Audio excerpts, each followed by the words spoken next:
अस्सलाम वालेकुम स्टूडेंट्स। आज जो हमारा लेक्चर है वो कंप्यूटर के ऊपर है।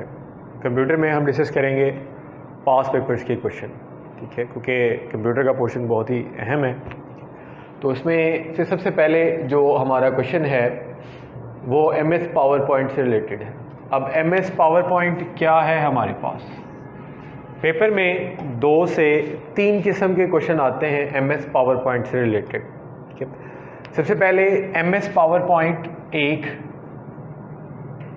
प्रेजेंटेशन सॉफ्टवेयर, यानी कि इसको यूज़ किया जाता है किस लिए? प्रेजेंटेशन के लिए, ठीक है। दूसरा ये मल्टीमीडिया सॉफ्टवेयर भी है।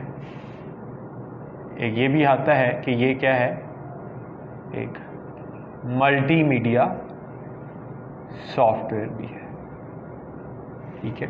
और पावर पॉइंट में जो भी फाइल्स क्रिएट की जाती हैं उनकी एक्सटेंशन .ppt होती है, ठीक है, क्योंकि एक्सटेंशंस भी पूछी जाती हैं पावर पॉइंट के अंदर, तो उनकी एक्सटेंशन जो है वो .ppt है।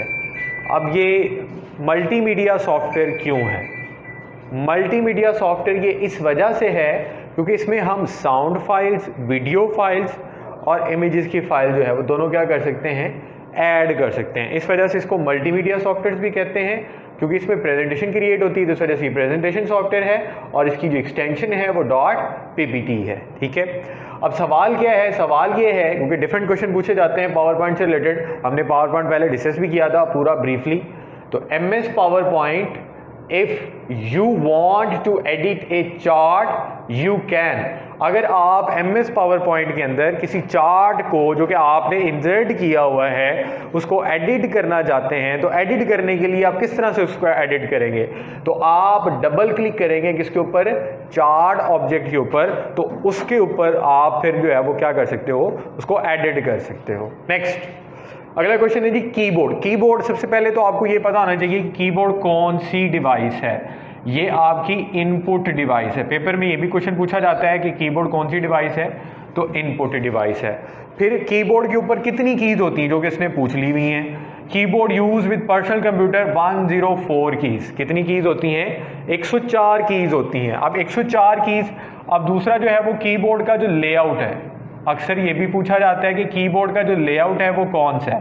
तो कीबोर्ड का जो लेआउट है वो QWERTY।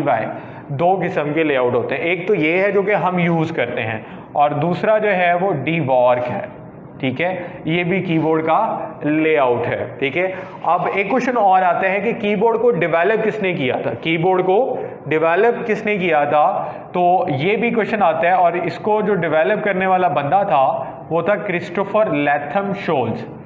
वो कौन था जी? क्रिस्टोफर लैथम शोल्स, ठीक है, जिसने कीबोर्ड को डेवलप किया था। और टोटल कीबोर्ड के ऊपर कीज कितनी होती हैं? 104 कीज होती हैं। और कीबोर्ड के ऊपर हमने कीज की जो क्लासिफिकेशन की हुई है वो कितनी तरह से की हुई है? 4 किस्म की कीज होती हैं। इसमें अल्फाबेटिक कीज होती हैं, इसमें न्यूमेरिक कीज होती हैं, और इसमें जो है वो फंक्शन कीज होती हैं, ठीक है। और उसके बाद जो है वो स्पेशल या एरो कंट्रोल जो है वो पर्सन कंट्रोल कीज होती हैं, ठीक है। ये 4 किस्म की कीज होती हैं। नेक्स्ट अगले क्वेश्चन पे आ जाएं। All the output which is printed on A paper. जितनी भी आउटपुट जो कि प्रिंट जो है वो प्रिंटेड होगी पेपर के ऊपर, उसको क्या कहा जाएगा? Hard copy. क्योंकि 2 किस्म की आउटपुट होती है हमारे पास, एक होती है सॉफ्ट कॉपी में और एक होती है हार्ड कॉपी में। तो जितनी भी आउटपुट जिसको हम किसी हार्ड पेपर के ऊपर प्रिंट कर लेंगे, वो प्रिंटेड आउटपुट जो होगी वो उसे क्या कहेंगे? हम हार्ड कॉपी कहेंगे, ठीक है। और दूसरी आउटपुट जो कि हम रिसीव करते हैं किसके ऊपर? डिस्प्ले स्क्रीन में। अब वो डिस्प्ले स्क्रीन में जो हमें आउटपुट रिसीव हो रही है वो हमारे पास टेक्स्ट की फॉर्म में भी हो सकती है, वो हमारे पास ऑडियो की फॉर्म में भी हो सकती है, वो हमारे पास वीडियो की फॉर्म में भी हो सकती है, ठीक है। जरूरी नहीं है कि वो टेक्स्ट की फॉर्म में आउटपुट हो, वो हमारे पास ऑडियो की फॉर्म में भी हो सकती है, वो वीडियो की फॉर्म में भी हो सकती है, वो पिक्चर्स की फॉर्म में भी हो सकती है, ठीक है। तो इस वजह से वो जो आउटपुट होगी जो कि हम डिस्प्ले स्क्रीन पे रिसीव करेंगे in the form of text, in the form of picture, in the form of audio, in the form of video, वो सॉफ्ट कॉपी कहलाएगी। ठीक है, नेक्स्ट अगले क्वेश्चन पे आ जाएं। The keys on the top of a keyboard, जैसे मैंने पहले बताया कि कीबोर्ड के ऊपर टोटल कीज कितनी होती हैं, 104 होती हैं। हमने 4 तरह से उनको क्लासिफाई किया हुआ है। तो सबसे ऊपर जो कीबोर्ड के टॉप पे जो कीज होती हैं, जो कि F1 से लेके F12 तक होती हैं, उनको क्या नाम दिया जाता है? फंक्शन कीज का नाम दिया जाता है। पेपर में क्वेश्चन पूछा जाता है F1 से लेके F2 तक, F12 तक जो है वो कौन सी कीज है? फंक्शन कीज है। अब इनका जो फंक्शन है वो हर एक सॉफ्टवेयर में अलग-अलग है। ठीक है, हर एक सॉफ्टवेयर के अंदर अलग-अलग है। नेक्स्ट है द स्पीड ऑफ सीपीयू। अब ये ना 2 किस्म के क्वेश्चन आते हैं, बच्चे कंफ्यूज होते हैं। एक आते हैं जी speed of computer memory, computer की जो मेमोरी है उसकी स्पीड किस में मेजर की जाती है। यहां पे क्वेश्चन जो है the speed of CPU, CPU की स्पीड मेजर की जा रही है। अब कंप्यूटर की जो मेमोरी की स्पीड है वो मेजर की जाती है किसके अंदर? पेपर में, पास पेपर में इसका आंसर लगा होता है किलोबाइट्स। किलोबाइट्स में तब मेजर की जाती थी जब आपकी जो मेमोरी थी, जो स्टोरेज स्पेस थी कंप्यूटर में, वो कम थी। अब आपके पास कंप्यूटर में जो स्टोरेज है वो एक्साबाइट, टेराबाइट और पेटाबाइट्स के अंदर आती है। तो अब उसकी जो स्पीड है वो क्या हो गई है? बढ़ गई है। ठीक है, इस वजह से हम कंप्यूटर मेमोरी की जो स्पीड है वो मेगाबाइट्स और गीगाबाइट्स के अंदर मेजर करते हैं। ठीक है, अगर बोथ की ऑप्शन हो तो आप दोनों पे लगा सकते हैं, अदरवाइज मेगाबाइट्स होगा। The speed of CPU is, अब सीपीयू की जो स्पीड होती है वो मेगाहर्ट्ज और गीगाहर्ट्ज के अंदर मेजर की जाती है। वो के अंदर मेजर की जाती है? मेगाहर्ट्ज और गीगाहर्ट्ज के अंदर मेजर की जाती है। नेक्स्ट हम चलते हैं, कह रहे जी when was window operating system introduce. Window operating system को कब इंट्रोड्यूस करवाया गया था? आपको पता है कि हमारे पास ऑपरेटिंग सिस्टम क्या है, मैंने बहुत दफा बता चुका हूं कि ऑपरेटिंग सिस्टम एक इंटरफेस है जिसके दरमियान एप्लीकेशन सॉफ्टवेयर और हार्डवेयर के दरमियान। ठीक है, अब हमारे पास मुख्तलिफ किस्म के ऑपरेटिंग सिस्टम हैं जिसमें विंडोज एक ऑपरेटिंग सिस्टम है। उस सबसे पहले जो है वो हम क्या यूज करते थे जी? MS DOS यूज करते थे। फिर हमारे पास विंडोज आ गए, फिर हमारे पास लिनक्स आ गया, फिर हमारे पास यूनिक्स है। ठीक है, तो ये सारे के सारे, इसी तरह मैक भी एक ऑपरेटिंग सिस्टम है। तो ये सारे के सारे हमारे पास क्या हैं? ऑपरेटिंग सिस्टम में मैक भी, डॉस भी, विंडोज भी, लिनक्स भी और यूनिक्स भी, ये सारे के सारे अपने अपने टाइम पीरियड में इंट्रोड्यूस हुए। तो इनमें से विंडो जो है वो ऑपरेटिंग सिस्टम कब इंट्रोड्यूस करवाया गया? 1985 के अंदर। ठीक है, अब विंडोज जो है वो कौन से ऑपरेटिंग सिस्टम है? ये भी पेपर में क्वेश्चन पूछा जाता है। तो विंडोज जो है वो एक graphical user interface operating system है जिसे GUI भी कहा जाता है और इसकी फुल फॉर्म भी आपसे पूछी जाती है। अगले क्वेश्चन पे अगर हम चलते हैं तो वर्ड प्रोसेसिंग सॉफ्टवेयर्स बताने। वर्ड प्रोसेसिंग सॉफ्टवेयर्स कौन से सॉफ्टवेयर्स होते हैं? ऐसे सॉफ्टवेयर्स जिनके अंदर हम क्या कर सकते हैं? कोई भी टेक्स्ट को लिखते हैं, उसको एडिट करते हैं, उसको चेंज कर सकते हैं, उसका जो है वो बुक टाइप कर सकते हैं, लेटर टाइप कर सकते हैं, मैगजीन्स टाइप कर सकते हैं। तो वो नॉर्मली आपके पास जो सॉफ्टवेयर है उनको क्या कहा जाता है? वर्ड प्रोसेसिंग सॉफ्टवेयर कहा जाता है। ठीक है, अब वर्ड प्रोसेसिंग सॉफ्टवेयर में वर्ड परफेक्ट भी वर्ड प्रोसेसिंग सॉफ्टवेयर है, MS वर्ड भी वर्ड प्रोसेसिंग सॉफ्टवेयर है और वर्ड पैड के अलावा अगर आपको नोटपैड का भी कहा जाए तो वो भी एक वर्ड प्रोसेसिंग सॉफ्टवेयर है। ठीक है, नेक्स्ट यहां पे आ जाते हैं। यहां पे आपके पास वो कह रहे हैं जी what are inserted as cross references. MS word के अंदर क्रॉस रेफरेंसेस इंसर्ट किए जाते हैं जो कि क्या कहलाते हैं जी? वर्ड फील्ड्स कहलाते हैं। ठीक है, अब उसके बाद नीचे वाला क्वेश्चन जो है वो इसमें बड़ा इंपॉर्टेंट है। ठीक है, एक सुपरस्क्रिप्ट का है और एक सबस्क्रिप्ट का है। ठीक है, सुपरस्क्रिप्ट और सबस्क्रिप्ट का। अब अ कैरेक्टर, ऐसा character that is raised and smaller above the base line, जो कि रेज होगा और स्मॉलर होगा अबव द बेस लाइन, उसको क्या कहा जाएगा? सुपरस्क्रिप्ट कहा जाएगा। ठीक है, सुपरस्क्रिप्ट और सबस्क्रिप्ट में कुछ यूं डिफरेंस है। सुपरस्क्रिप्ट होगा तो वो कुछ यूं लिखा जाएगा और अगर सबस्क्रिप्ट हो जाएगा तो वो कुछ यूं लिखा जाएगा। ठीक है जी, तो इन दोनों की शॉर्टकट कीज भी पेपर में पूछी गई हैं कि सुपरस्क्रिप्ट की और सबस्क्रिप्ट की शॉर्टकट की क्या है, वो भी आपने याद करनी है। वर्ड रैप क्या होता है? वर्ड रैप या टेक्स्ट रैप किसे कहते हैं हम? अब वर्ड रैप की प्रॉपर डेफिनेशन मैंने लिख दी यहाँ पे। MS word automatically, MS word, आपका जो MS वर्ड होता है वो ऑटोमेटिकली मूव करता है किसको? टेक्स्ट को टू द नेक्स्ट लाइन, अगली लाइन पे जब आपका जो कर्सर होता है when it reaches the right edge of the screen, जब वो राइट एज पे पहुंच जाता है तो आपका कर्सर ऑटोमेटिकली, आपको इंटर प्रेस करने की जरूरत नहीं पड़ती, वो ऑटोमेटिकली आपको क्या लेके चला जाता है, नई लाइन पे, नेक्स्ट लाइन पे लेके चला जाता है। इसको बोला जाता है वर्ड रैप। ठीक है, अब एमएस वर्ड के अंदर एक बार होती है जिसको रूलर बार कहा जाता है। किसको क्या कहा जाता है, रूलर बार। अब वो रूलर बार, जो रूलर है वो हम किस लिए यूज करते हैं, अब वो रूलर जो है वो हम मुख्तलिफ मकासद के लिए इसको इस्तेमाल किया जाता है। सबसे पहला क्या है कि टैब्स को सेट करने के लिए। ठीक है, अब हमारे पास जो टैब्स हैं वो कौन कौन से टैब्स हैं, इसमें फाइल का टैब है, ठीक है, व्यू का है, ठीक है, रिव्यू का है, ठीक है, तो ये इनजेड का है, ये टैब्स हैं। तो अगर इन टैब्स की पोजीशन को सेट करना है तो उसके लिए भी हम क्या यूज करते हैं जी, रूलर यूज करते हैं। पेज मार्जिन को सेट करना है, अब पेज मार्जिन को सेट करने के लिए हम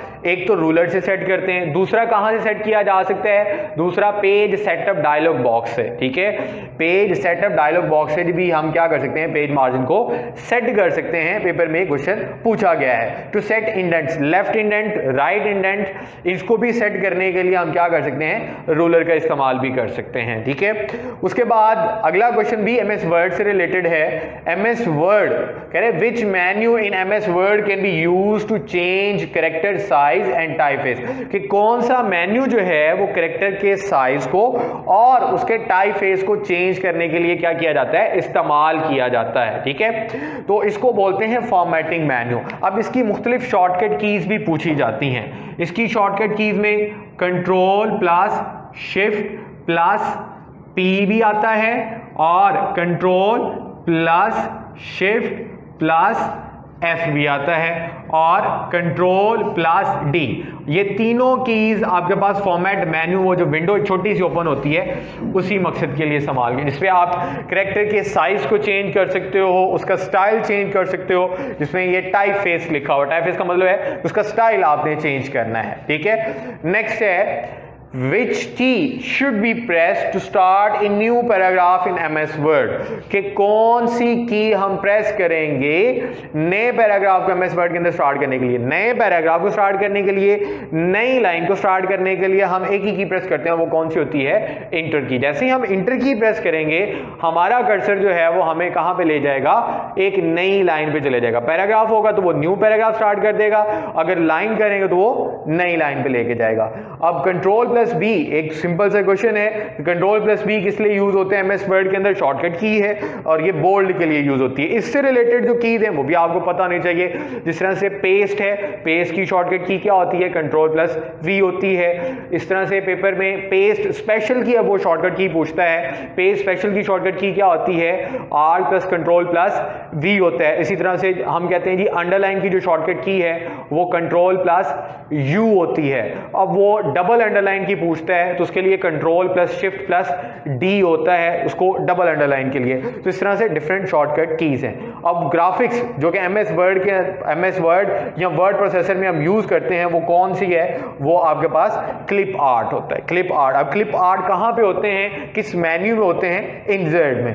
what is the extension of files created in MS word, files की एक्सटेंशन बतानी है। एक्सटेंशन मैंने आपको बताया एक्सटेंशन क्या होती हैं, एक्सटेंशन बेसिकली आपको फाइल की टाइप बताती हैं कि ये फाइल किस टाइप की है। जिस तरह से अगर मेरे पास कोई वेब पेज या वेबसाइट की कोई फाइल है तो उसकी एक्सटेंशन .html होगी। इस तरह से मैंने सबसे पहले बताया अगर पावर पॉइंट की फाइल होगी तो उसकी एक्सटेंशन .ppt होगी। इस तरह से अगर कोई एक्सेल की फाइल है तो उसकी एक्सटेंशन .xls होगी। ठीक है, इसी तरह वर्ड के अंदर जितनी भी फाइल्स क्रिएट की जाती हैं उसकी एक्सटेंशन .doc भी है। अब अक्सर बच्चे यहां पे क्वेश्चन पूछते हैं कि सर इसका पेपर में क्वेश्चन .docs भी आता है। तो 2007 से पहले जो MS या 2007 का जो वर्जन था, 2003 का, 97 का, उसमें जो फाइल्स क्रिएट करते थे उसकी एक्सटेंशन .doc थी। अब 2007 के बाद जितने भी वर्जन आए MS वर्ड में उसमें जो फाइल्स क्रिएट हुई उनकी एक्सटेंशन .docs थी। ठीक है, तो ये दोनों MS वर्ड की एक्सटेंशन है, .doc भी MS वर्ड की एक्सटेंशन है और .docs भी MS वर्ड की एक्सटेंशन है। क्लियर है? उसके बाद लास्ट क्वेश्चन हमारा की used in MS word for spell checking. Spell checking के लिए कौन सी की यूज करते हैं? अगेन उसके लिए जो की यूज की जाती है वो F7 है, और इसको क्या नाम दिया जाता है? इसको बोलते हैं हम ऑटो करेक्ट। और लास्ट टाइम पेपर में ये क्वेश्चन इस तरह से पूछा गया है कि स्पेल चेकिंग और ग्रामर चेकिंग के लिए हम जो है वो F7 यूज करते हैं, लेकिन ये किस मेन्यू में होता है? वो मेन्यू पूछा गया है MS वर्ड में, तो ये MS वर्ड में रिव्यू के मेन्यू में होता है। किस मेन्यू में होता है? रिव्यू मेन्यू में या टैब में। क्लियर है जी? तो ये था आज का हमारा लेक्चर। अगर इसमें आपको कोई भी कंफ्यूजन है, कोई क्वेश्चन है, तो वो आप पूछ सकते हैं। Thank you. आज के लेक्चर स्टूडेंट्स, अगर आपको इसमें किसी किस्म की कोई कन्फ्यूजन है, कोई क्वेश्चन है, तो आप पूछ सकते हैं, कमेंट्स में जाके कमेंट्स भी कर सकते हैं। और इसके अलावा अगर हमारी वीडियो आपको पसंद आई है तो हमारे चैनल को सब्सक्राइब करें और बेल आइकन को प्रेस करें, और उसके अलावा लाइक का बटन दबाना आपने नहीं भूलना। ठीक है? Thank you very much.